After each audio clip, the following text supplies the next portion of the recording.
to convince Professor Soyinka not to ditch us.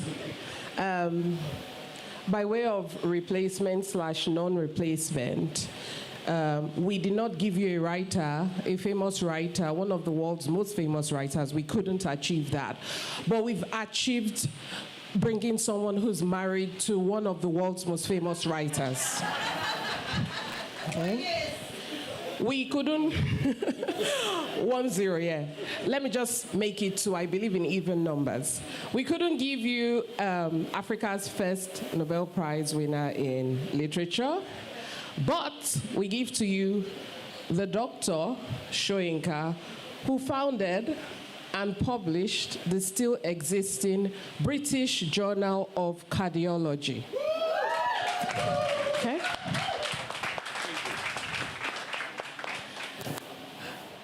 With me today is Gloria, and by way of title, I think it's important to mention that Gloria is Vice President of the Network of Nigerians Impacted by Cancer. So you are getting an overview, as well as being a cancer survivor herself. And of course, we pay homage to our newly minted ancestor, who's here with us in spirit. I would pour libation as an African, but the way the electricity is set up here, I don't want to be electrocuted. So, wonderful round of applause for you people. Let's demystify cancer. So, Gloria, I'm going to start with you. We shared some pictures. And when your pictures come up, tell us how you somehow got invited to this horrible party called cancer. Okay.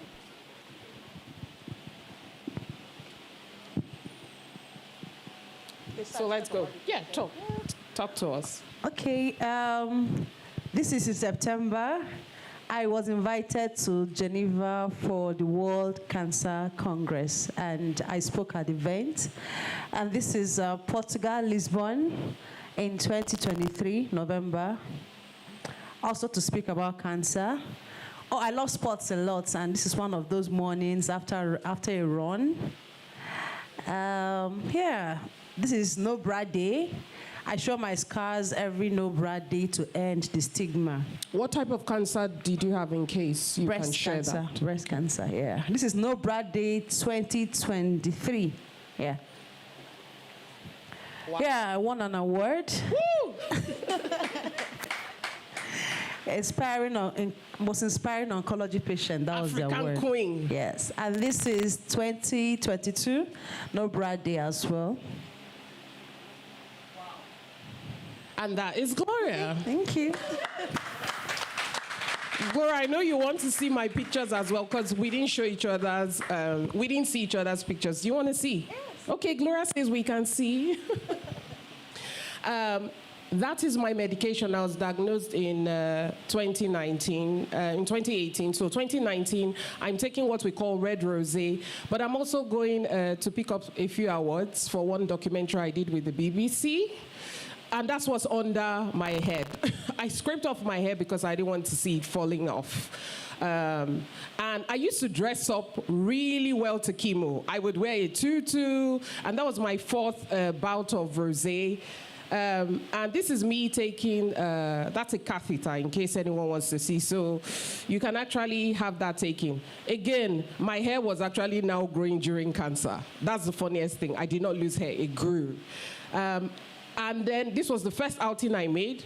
It was Lola that pulled me out. You can see me hunched over a little. I'm still in active treatment.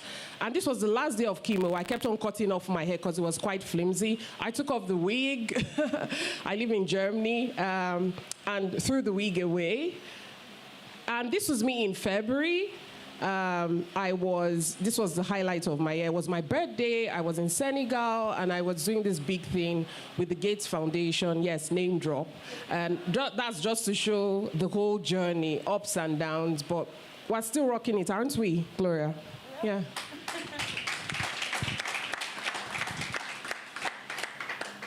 So let's go. I'll start with you, Gloria, and then I'll come to you. Do you have any pictures for us? Joking. I mean, nothing you show us can top what we've just shown you, so it's fine. I wanted to ask you, Gloria, what stereotypes do you think you are breaking and have been breaking in your journey with cancer? Okay, that's an interesting question. I think when I got diagnosed with cancer, when the doctor told me in a very crude way he said it, the first thing that came to my mind was the images I'd seen on TV, mostly white people, and someone just says, I'm dying. They say, oh, do you have cancer? I say, yes.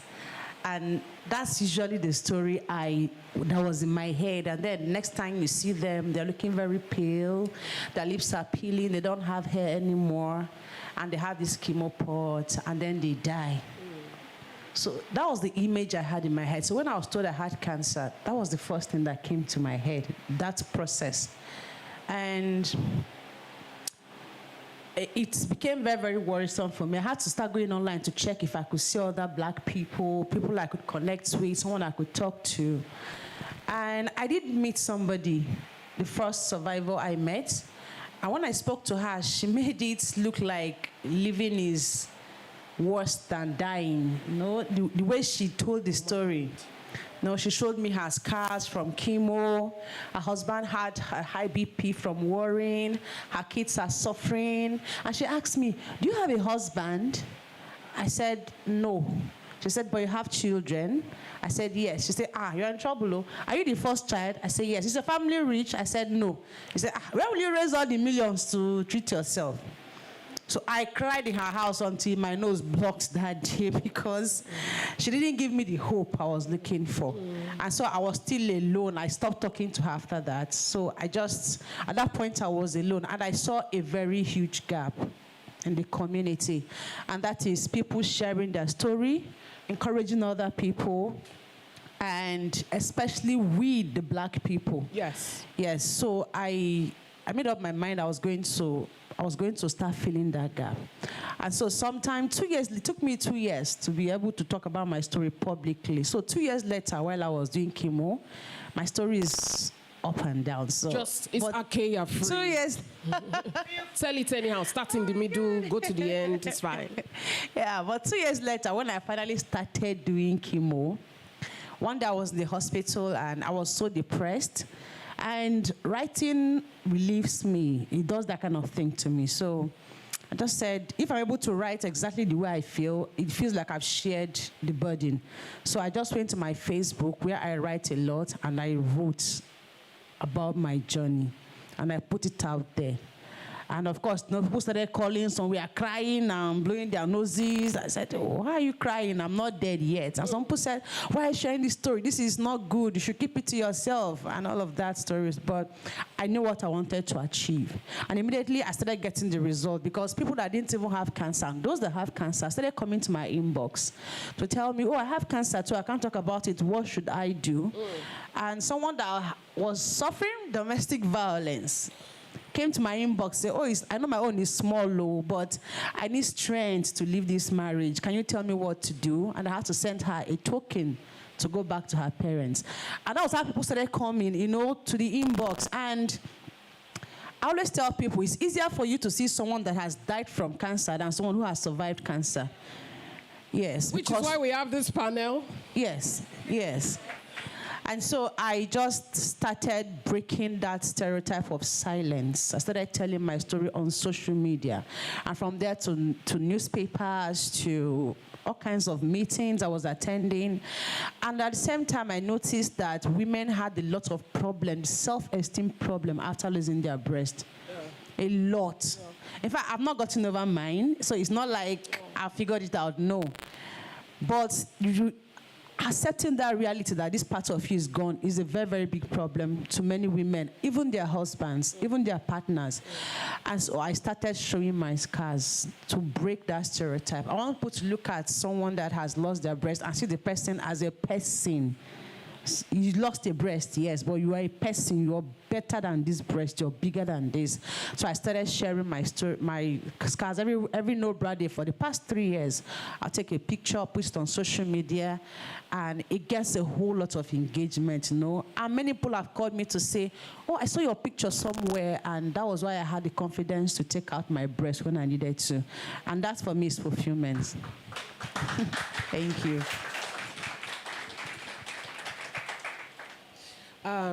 What stereotypes do you think your father is breaking by being, you know, he was diagnosed in his 80s. He's still very, in fact, his CNN interview, you've got to watch it. He had a lot to say about why we should not drink water, we should drink wine instead. What stereotypes, you know, watching him and also knowing and consuming a lot of his creative work, what stereotypes do you think your father is breaking in his own journey? Thanks, Ron.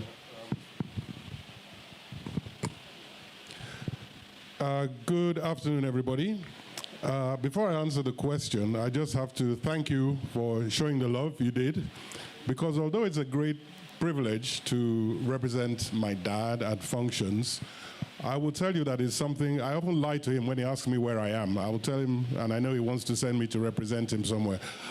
I try and dodge it. I try and turn it down. You may think that's strange, but you need to experience the disappointment on people's faces when you are announced, when they are told he won't be there and this is the replacement. So anyway, I'm going to do my best. Thank you, my dear. Yes. Thank you, thank you, thank you. There you go. That makes it worth it. So, well, the stereotype, I think that he was able to join others in breaking, and frankly, the photographs you've seen kind of say it all, because one of the most, I think, motivating things that I see in amongst cancer survivors or people who are even undergoing treatment for cancer is actually the statement that I am not a victim. It will not make me a victim. I'm fighting this and I'm up to it. And we were able to, when he told me about it, it was before he went through his treatment, and luckily he's,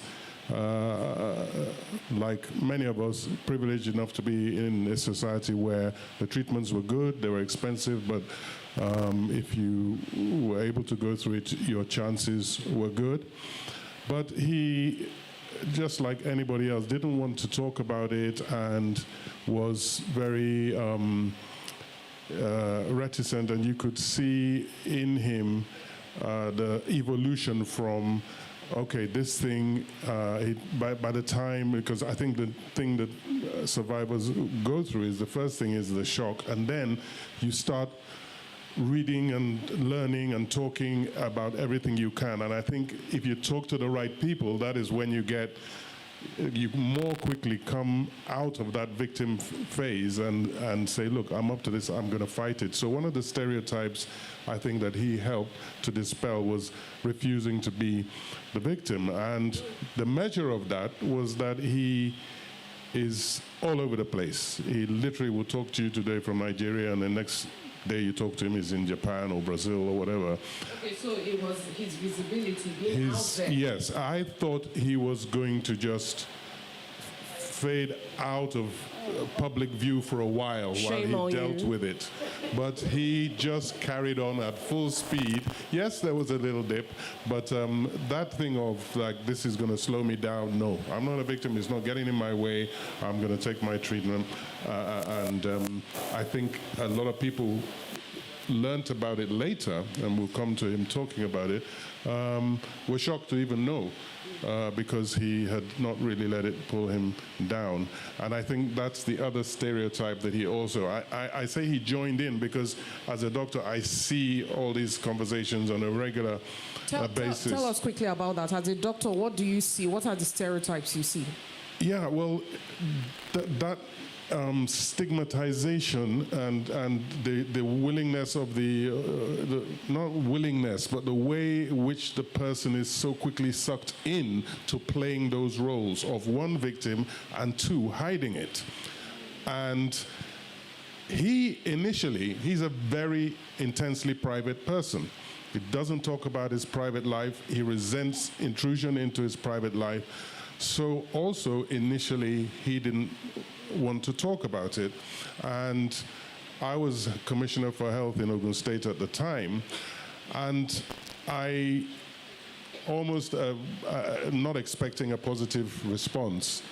I wanted to, I rarely do events, drag him into events because I see how busy it is and I think I'm not going to contribute to the burden. But I decided that it was important enough that if he came and talked about cancer, that it would have such an impact. So I, against my better judgment, I asked him expecting to be turned down. And he said, yeah, I'll come and talk about it. And he did a press conference about it. And literally,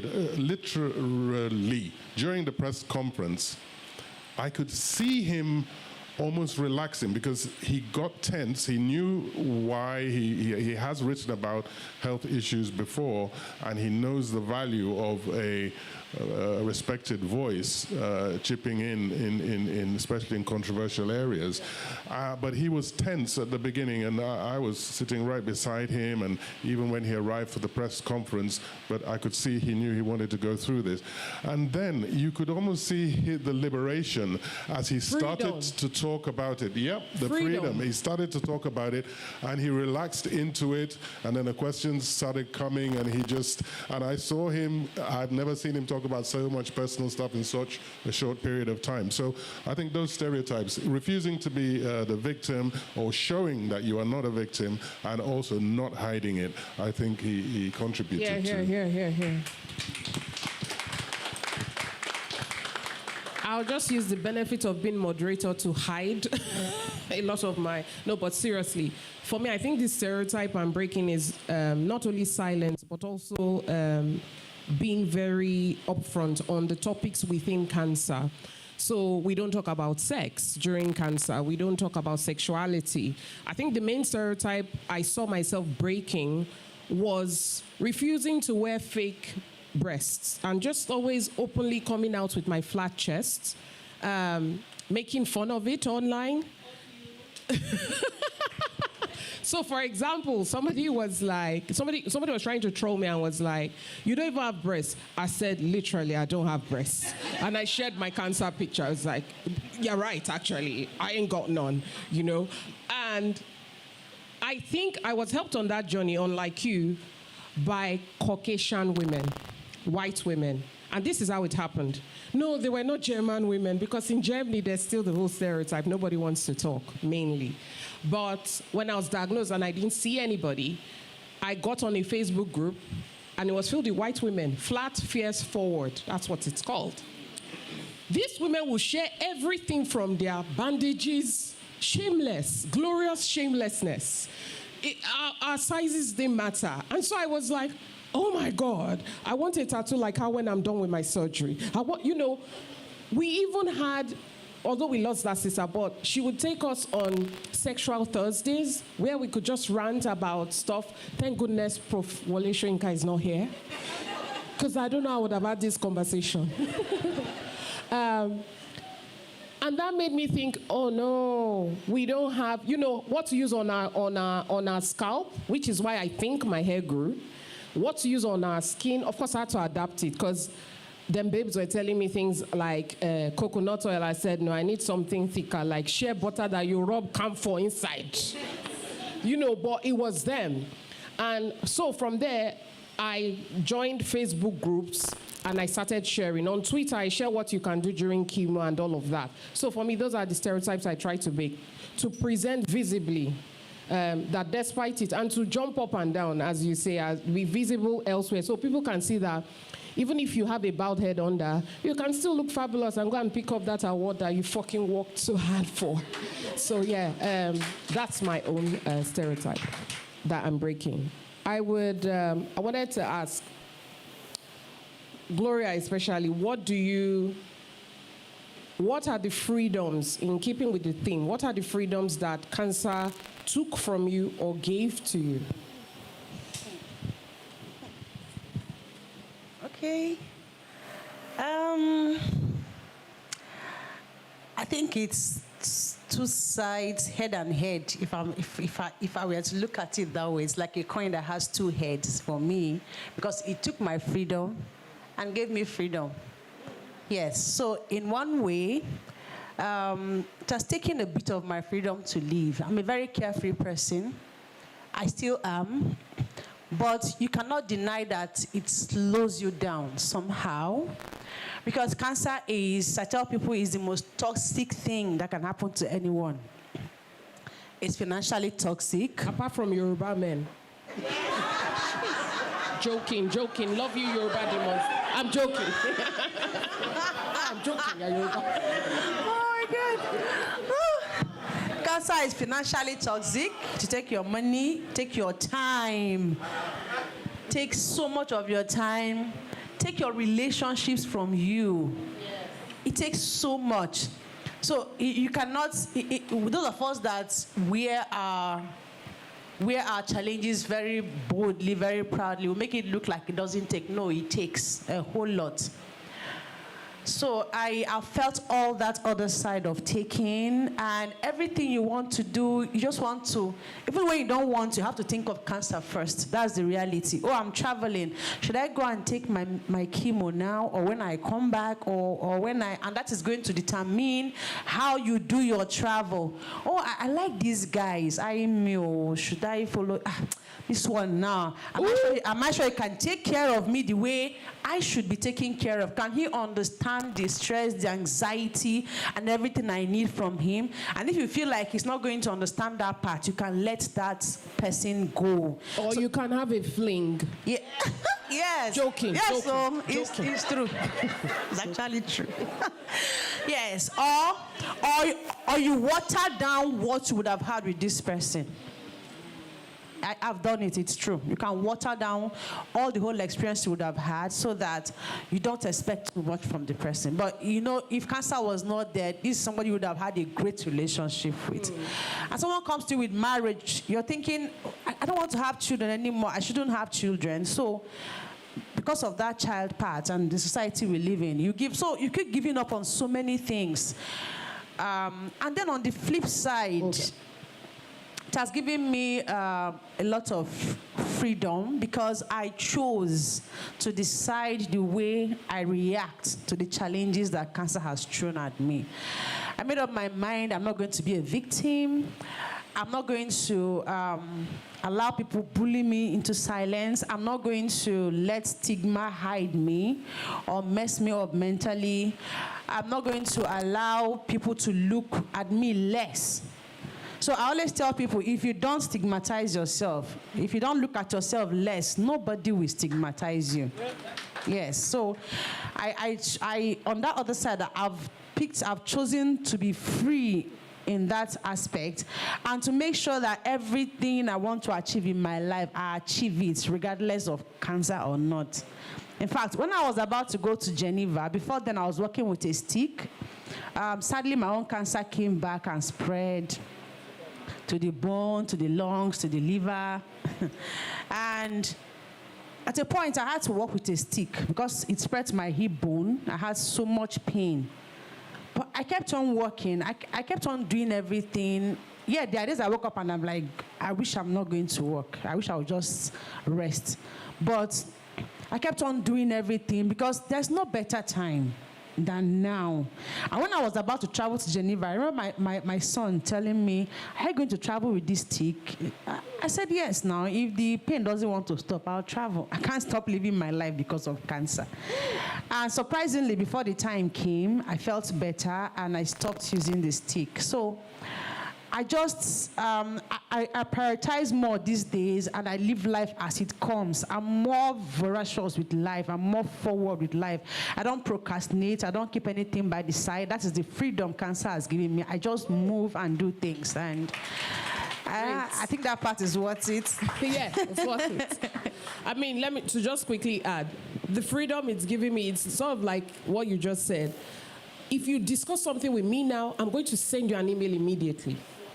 Everybody, why are you smiling? You know, this has happened with us. Everybody I work with, sometimes they get suspicious, like, why are you sending all this? Why are you sending everything so quickly? Why are you? And really, I'm medically cancer-free, but because I was diagnosed and they told me they suspect, because a male doctor really downplayed all my symptoms for 4 years. Yes, for 4 years. Even told me to stop lifting weights in the gym, that maybe, Germany can be wild, but I love my country, Germany. So, and it now became something of suspicion. Why do you always do all the work quickly? Are you trying to take our job? And I had to tell them, I'm operating on a different time clock. It's mental. It's not even medical. Nobody has told me I'm going to die tomorrow. But when you confront your mortality, and you know how wonderful, how glorious it is to be alive, you're not going to waste 1 second on something that can be a great idea. You're not going to waste 1 second to tell somebody, fuck you. Like, the freedom that cancer took from me was I could not share with my family in real time. So like what you said, we are not always strong. I couldn't face my mom because my mom is just like, a little bit like the mother that Nnamdi described. She uses prayer as her therapy and Pentecostalism as her therapy, which I totally understand. So for me to tell her, I don't think she would have been, in real time, I've been diagnosed, we don't know yet if it has spread. I don't think I would have been able to cope with her reaction. So I did not tell them for the 1.5 years I was in treatment. They were seeing me travel up and down with my wig. We would take pictures, my hair is short. Oh, what happened? Oh, I just cut my hair. When I told my mom, finally, after the 1.5 years, she fainted. I didn't even tell her. I sent my husband to tell her because I'm not going to do it. So I understand what you mean. And to get to courage, we sometimes have to protect ourselves. But one thing about cancer is this. Some of the people who laughed and trolled me about cancer, about 2 of them died before me of other causes. Yes. And I say this to say, when you get a sentence, it doesn't mean you're dying today.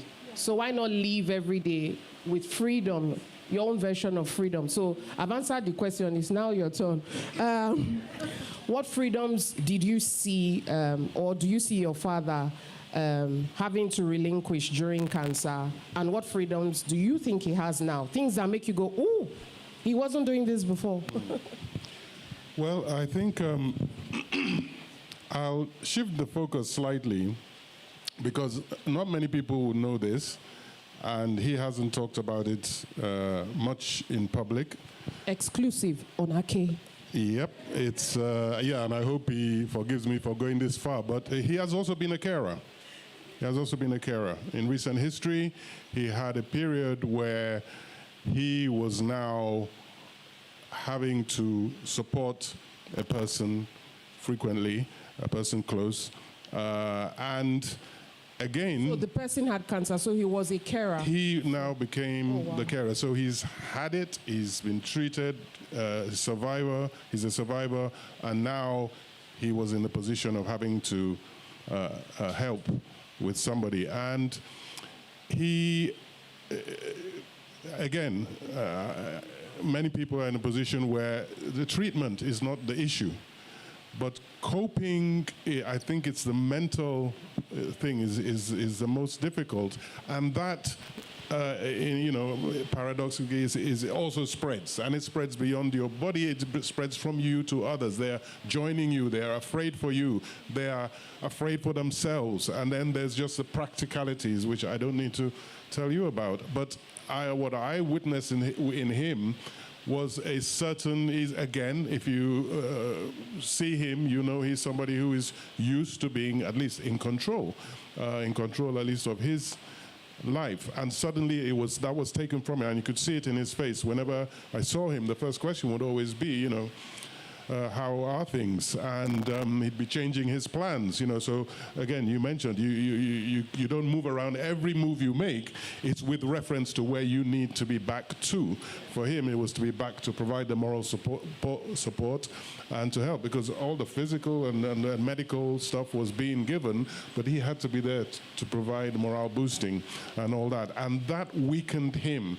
When I say weakened, I don't mean it made him crumble, but you could just see that he was bearing a lot of a different but very significant burden. And I say that to emphasize that whenever you are talking to someone who's going through the treatment or who's had the treatment, that don't forget that it affected very much, very profoundly, those who are close and around, and in very, very different ways. Sometimes it is just practical and physical. A lot of the times it's about spirit, morale, and mental health. And I think in countries that have well-developed health systems, they also have a system of support that either provides that additional help beyond the medical and the treatment side of it, provides moral support and support beyond medical treatment, but also supports those who support,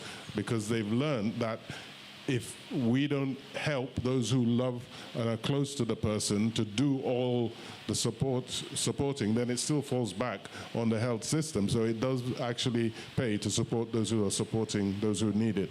So always remember the carers when you're thinking about the survivors. You're not going to go so free. We need all the tea on Prof. You have to earn your keep, sir. Okay.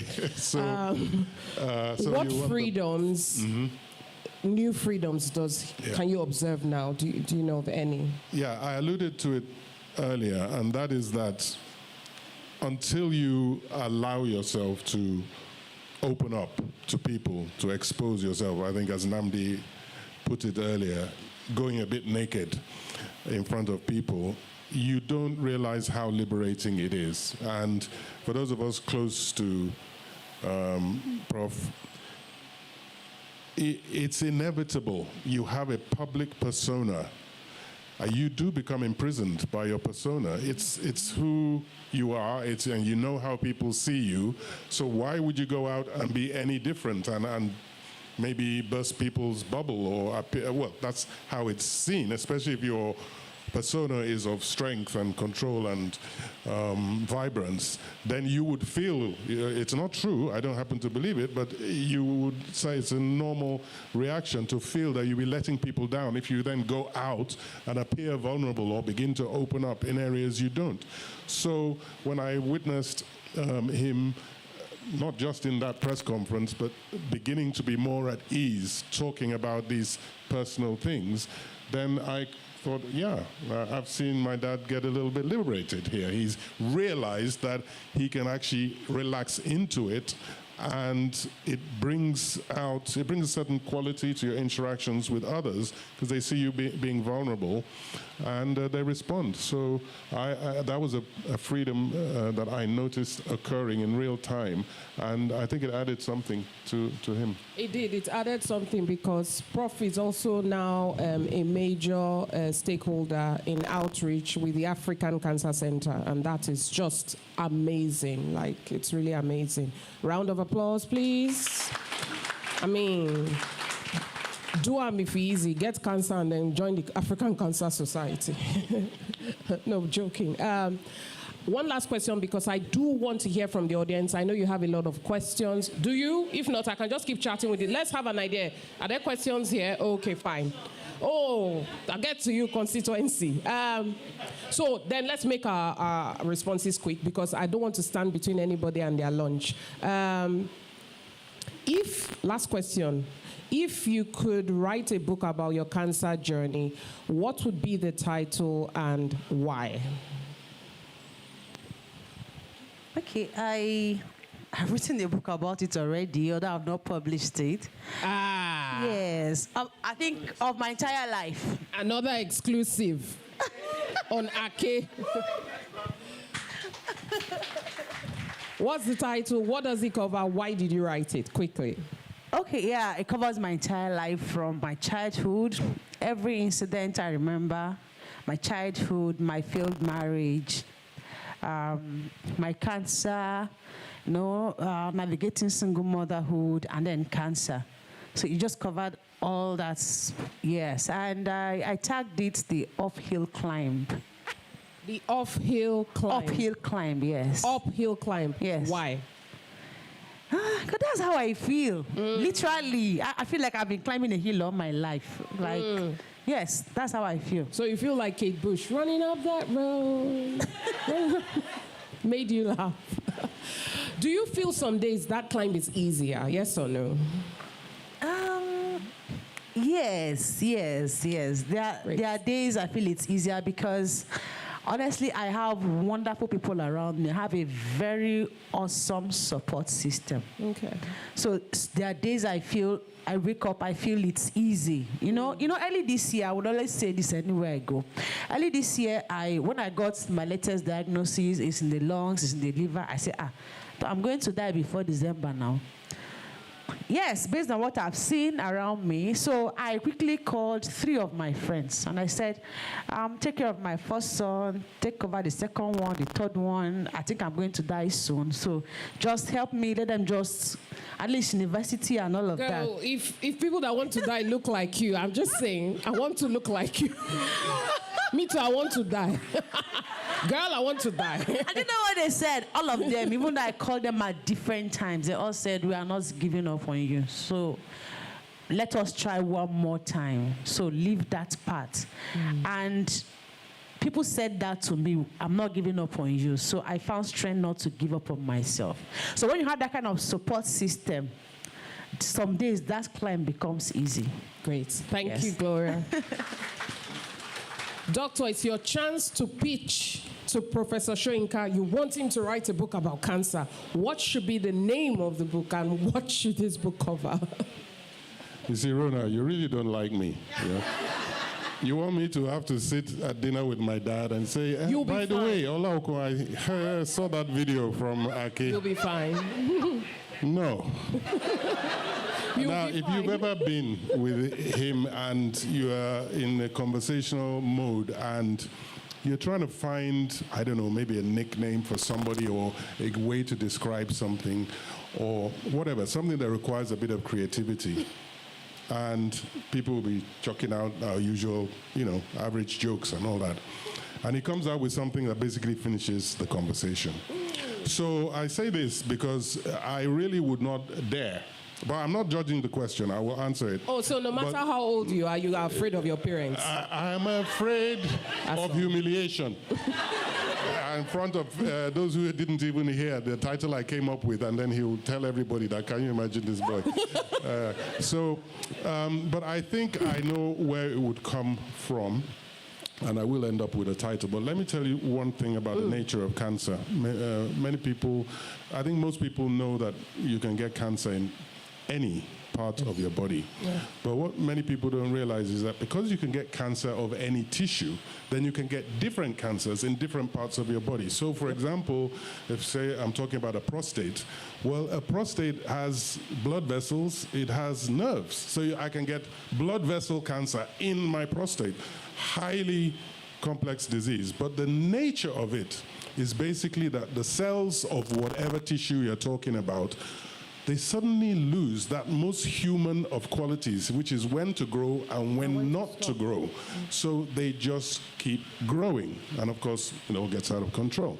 And the battle against cancer is to try and fight, because it's your own tissue, there are very few differences. Medicine relies on finding differences that can be targeted chemically or physically to get the cancer to die where the cancer cells to die where your cells survive. But these are your own body cells. So, immunotherapy has a problem, and any kind of chemotherapy has a problem. It will kill your cells as well as the cancer cells. So, if I was to write a book, so this is not Professor Wole Soyinka's book, I might call it something like A Most Unhuman Growth, because the nature is your body turning against you, and what makes you human, that cancer doesn't have it.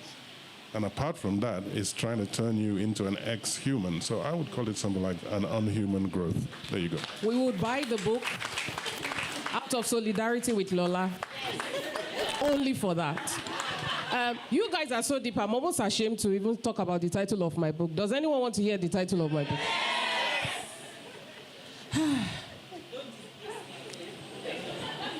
Freedom, okay, this is freedom, right? Is this a safe space? Yes, safe. The name of my book would be Cancer Made Me Hornier. But that's the truth.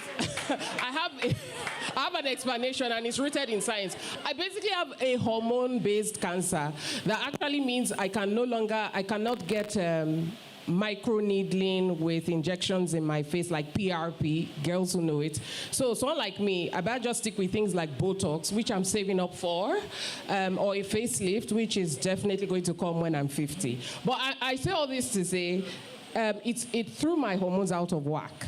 So I'm not lying. That would be the title of my book. If you want to read it, or if you have a deal, Cancer Made Me Hornier, coming in 2026. On that note, we are now open for questions. I'm going to go to this side. You guys, your guests, you can grab us. Let's start here. Thank you. I have friends. And I'm loved at home, right? Thank you. Thank you. First of all, I want to say that you two ladies are Amazons. Despite everything you went through, you still look very beautiful.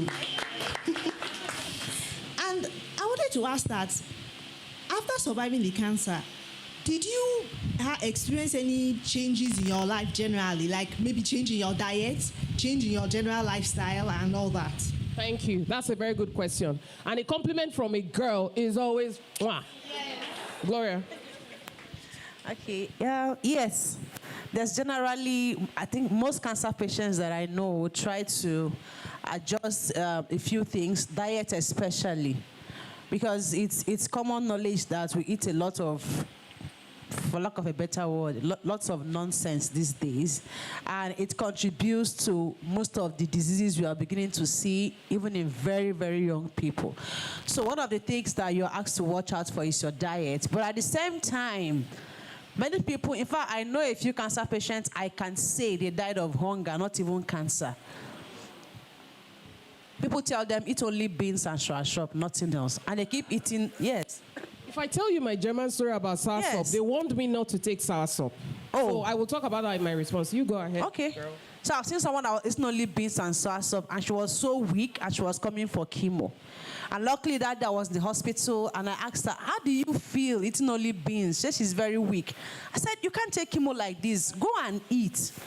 So you're advised to eat, but stay away from most of these foods on the counter, in the cans, in the packs.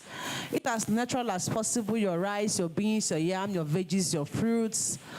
And even those other ones, sometimes if you crave them so much, you can just eat a bit of it once in a while, it won't kill you.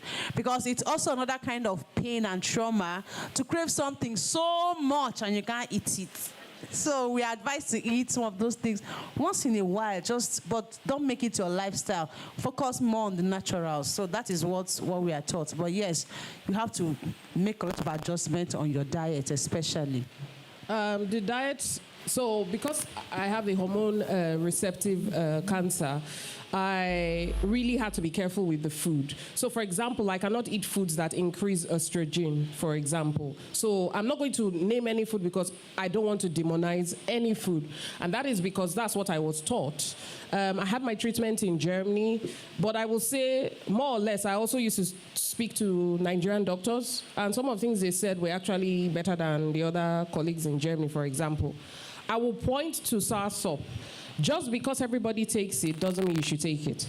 And also when you take it. So when I wanted to start my chemo, my oncologist called me specially for an out of the blue meeting. And I said, sis, what's the problem?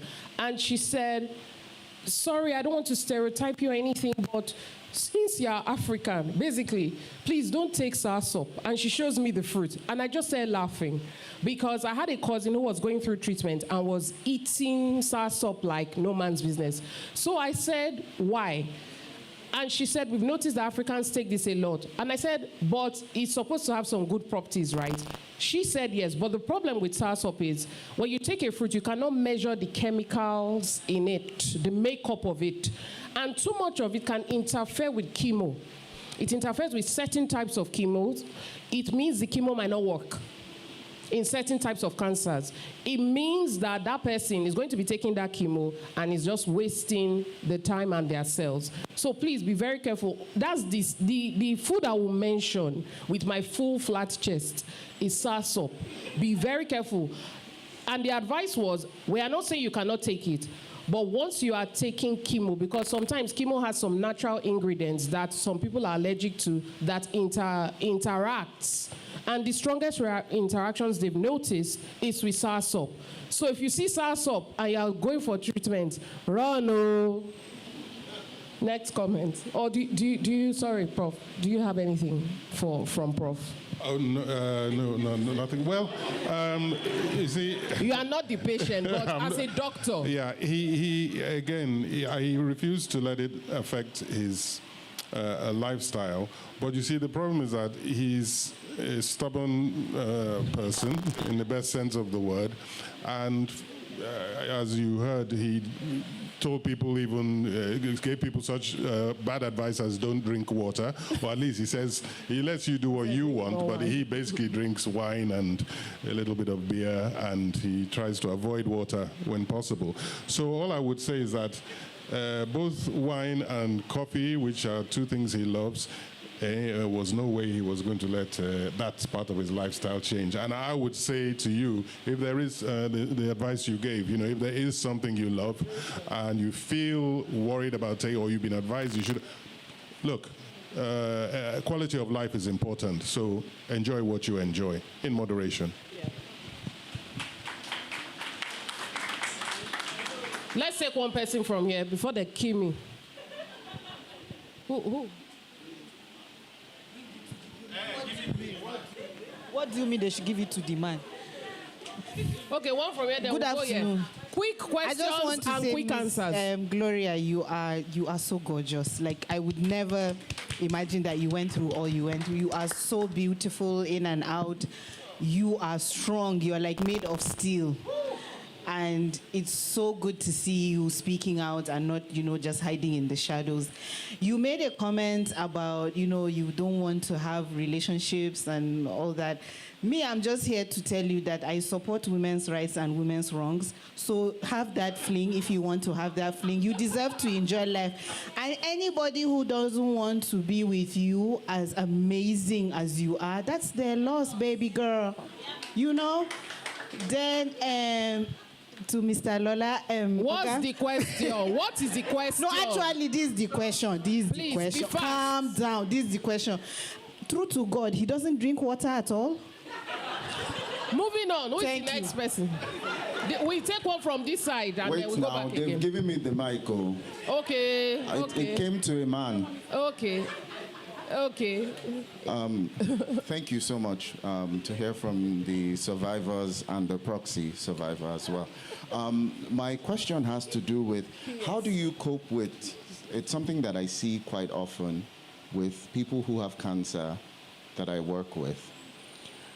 There are two things they are often battling with at the same time, and I'm wondering how you've managed to cope with that. One is that sense of uncertainty that even if we're done now, it may be back. Guiding people through that is very different. I just want to hear your experience of that. And the second thing is... Now one question. No, it's the same general mindset. The second thing that you find is that they're in a different battle mentally at every given time.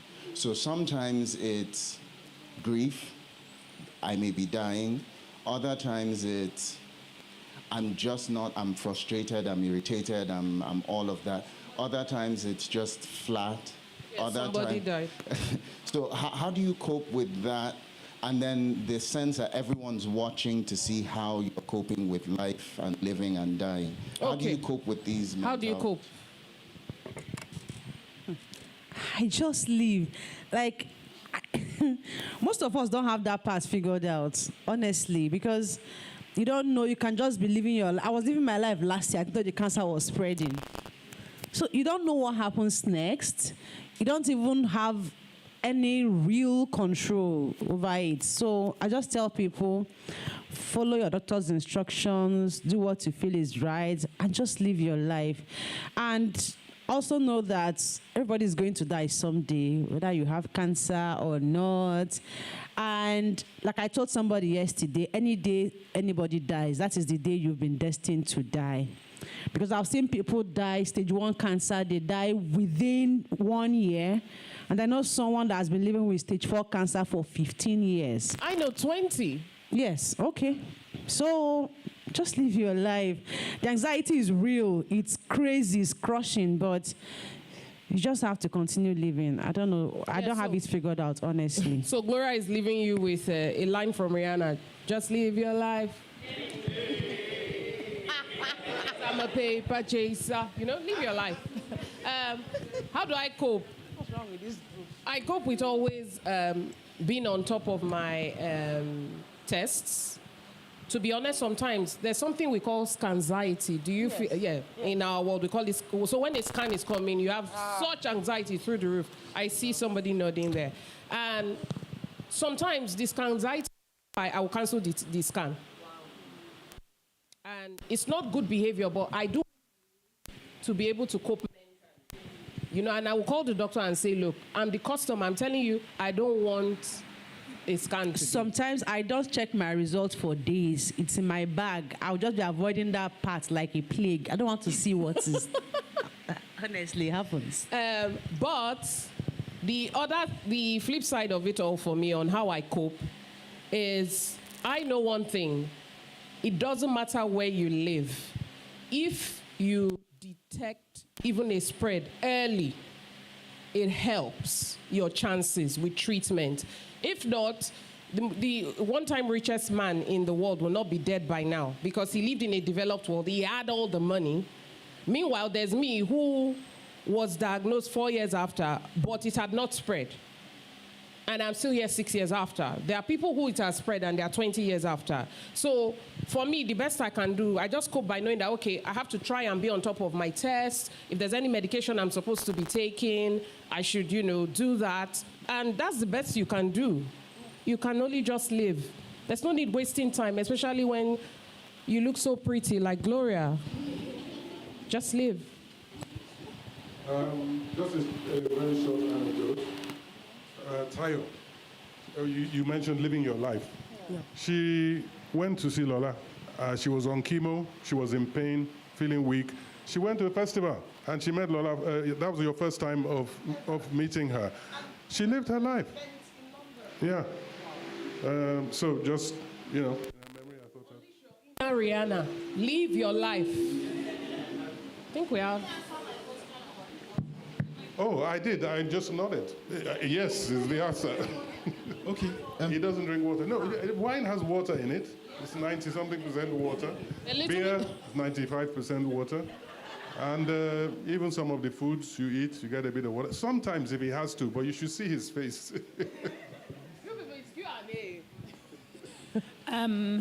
Thank you for making the conversation, a very heavy conversation, very easy. Thank you very much. I think my question is, what are your relationships with your bodies? Because I imagine that being prodded and being constantly told that your body becomes this container where things are happening that are beyond your control. So I'm interested in knowing what your relationship with your body becomes. And then the second thing is, people who get amputated, they always talk about the wake up of their leg might still be there. And I'm interested in knowing from people who've had mastectomies what that experience is like. If you ever have phantom pain or the sensation or perhaps, the feeling of waking up and thinking your breasts are still there or disappear. Doctor, let me ask you, do you have any idea how a professor's reaction has been to when he was getting tested? Because I'm interested in a man's perspective before two of us. Did he share with you at any point? It's okay if he didn't. Yeah, he did. But I think his own was a fairly predictable process. He is, of course, he's very cerebral. So he had gone on the journey in his head already before he even started going through the process. But it was very interesting. The most interesting thing talking to him was he didn't really talk about any of the emotional side of it. He was just fascinated with the technology, and he just gives this wonderful, that's why I really wish he was here. He gives this wonderful story of the process, because he had what is called proton therapy, which is a very precise, very high-tech treatment, and yes, very guided. So you literally have to be immobilized in this crazy contraption, and getting you into it takes so long, and then you are completely immobilized, and then you go, into the machine that actually delivers the therapy. So I'm waiting very much for his writing on that, because it's a fascinating process. But he didn't go into the and I probably wouldn't share his reaction to That's fine. That's fine. But it was good to know that he was fascinated by the science of it, being He enclosed. really observed and took in the minute detail, and was also just incredibly impressed. You because have it's to go and tell him to technology. write about it. That's your assignment. Yes, ma'am. Gloria, can you tell us how it was negotiating your body and about phantom pain after mastectomy? Yeah, sometimes I still wake up, I feel like some pains that are not really there. I just take my mind off it. And then there are days you still wake up and you think your breast is there. And yes. And sometimes I've seen a few champions that maybe we call ourselves, in our group, we call ourselves champions. And someone just leaves the house, just wears a bra and come out with one breast, and what happened to your breast? And then maybe, we always improvise. If you have your scarf, you just wrap it and put, and then it covers, and you go. So it happens that sometimes we forget that there's no breast there, and navigating the fact that things could be happening in your body and you don't know. Like I said, honestly, nobody has that figured out. Even if someone doesn't have cancer, you don't even know what's happening inside your body. So we don't know, and we try not to bother too much about it, because it's going to just slow you down or even kill the person before the death. So we tried so hard to die only once. Yes. Try so hard to die only once. Try so hard to die only once. You should be a pastor. Book title. Book title. For me, I stopped counting at 80 appointments. Yes. Blood draws. At a point, they couldn't have veins, so they used to take veins from my feet. And what that did for me, your question is very interesting, because what that did for me was show me that I was a piece of meat. It was hard to take in, because I should have put a before picture. Oh my God, my breasts were banging. I swear to God. I'm not even gonna lie. Let's not lie, let's not steal. Like, it was banging. So for me to negotiate that was very difficult. The one thing that illustrates what you say, because of your question, I now think of it. I had the mastectomy, it was over, there's nothing on my chest. I was now doing radiation. So I had a team of all women, coincidentally. And then my hands are up on my head, because it's almost like you're doing break dancing when you are in radiation. You're like this. And stay still. It wasn't working. They were hitting, they didn't want to hit other organs, so it wasn't really working well. So a male doctor comes in, and he's speaking angrily at the women. I'm like, what's going on?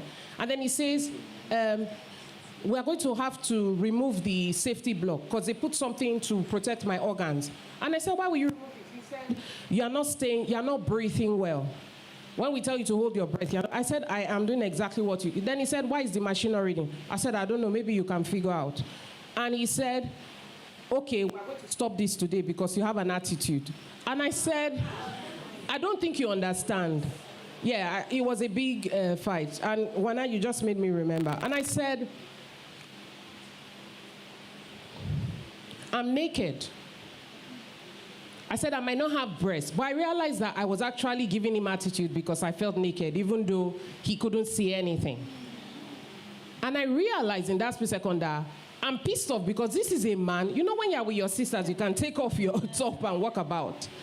And I said, do you realize I'm naked, sir? My chest is on this cold table. and you're coming in here shouting at the women, shouting on me. I don't care if you are their boss. Because he said, I'm in charge of the hospital here. I said, I don't care. Get out. Allow me be decent, and then you can talk to me. It turns out the machine could not read dark skin. Ask me if I'm the darkest person you've ever seen. So we had to recalibrate. They had to have like a raised cube on my chest because the guard that was flat could not read. When it was raised, they could now read. And so for me, negotiating my body it ties into that phantom. I might not have breasts, but I did feel naked. And I was very shocked. Now about the pain, I don't really have a lot of pain, to be honest. I don't know how they did my own. But I feel some sparks going through me sometimes. And they say this can happen over years. It's the nerves reconnecting again. I have a lot more sensation, even 6 years after, and all of that. And you just tend to live with it. One thing it has done with my body is I have bad posture now. Because no matter how small your breasts are, if you do get a mastectomy, get physiotherapy immediately. Because that's why you saw me in that picture like this. I'm now trying to be better. So just in case, make sure, no matter how small your breasts are, they are there for a purpose. They balance things. Why are you laughing? Why is a man laughing at the mention of breasts? Okay. Small breasts. But small breasts are best. Small breasts matter. Okay. Thank you so much for this. We are going to take only 2 questions, short questions, only 1 question, and short answer. Okay. 1 question. I'll try to make it very snappy. No, you will make it very snappy. You won't try, you will. All right. So, please. I'm a 5th-year medical student. So when I saw the panel on cancer, I was really curious because, I mean, are we coming to Ake to learn the science and all the plenty things of cancer all over again? But then when I got here, I found it was a different dimension, stories of survivors and everything they've been through. So from my little experience at the teaching hospital where we see patients, for instance, in the general surgery clinic, we have that some of these women, let me use breast cancer for instance, that come into the clinic, do not have really complicated issues. There's probably no metastasis and all that. The only issue they may have is just maybe money to pay for chemo or money to do just the basic necessary investigations. So my question for you both is that in your journey, through your diagnosis and all, have you found, I don't know, organizations, fundings? Because I think it would be nice to actually go back and tell someone that, I think Thank you. Organization that you could You are talking to the right person here. She's right here. Thank you very much for that question. Tell us about your organization and everything. The right person here. Honestly, I don't know of any organization in Nigeria right now that supports cancer treatment. Even the NGOs don't get funding to support patients, except they get donations once in a while. So what I always tell patients that come to me is that cancer is not a fight for one person. You have to be very, very vocal about your challenge. That's the way most patients in Nigeria I know have gotten treated. I was vocal to the point that I told my neighbors. And it was even my next door neighbor that gave me the money for the first and second chemo. So you have to talk, so that tell your church people, your mosque people, your yard people, your friends. Tell everybody all the support you need, emotional support, financial support. Just tell people and they will help. There's no system. There's no organized system anywhere that's supporting cancer patients. Even the Cancer Health Fund of the government that gives 1 million naira and probably top it up later is even down at the moment. And 1 million naira is a coin in the ocean when you're treating cancer. In the ocean of cancer. So what we mean to say is there's not one continuous stream of funding. You can look at some NGOs, like particularly Project Pink Blue. You can check them out there on Twitter. Project Pink Blue. You can ask your patients to search for them, and they also try to help with counseling, fundraising. But as Gloria has said, if you're looking for that one whole continuous line of treatment, we don't have that. And on that, we say, please support. Anywhere you see people needing to donate, please support. Please, if you can't even support the carers with words of encouragement. Support people, be nice, be kind, and Tell us flat people we look fabulous, although we know.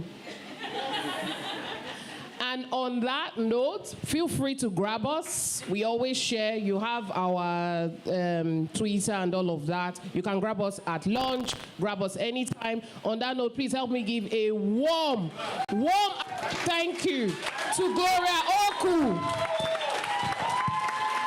One for our ancestor, Tayo Agunbiade.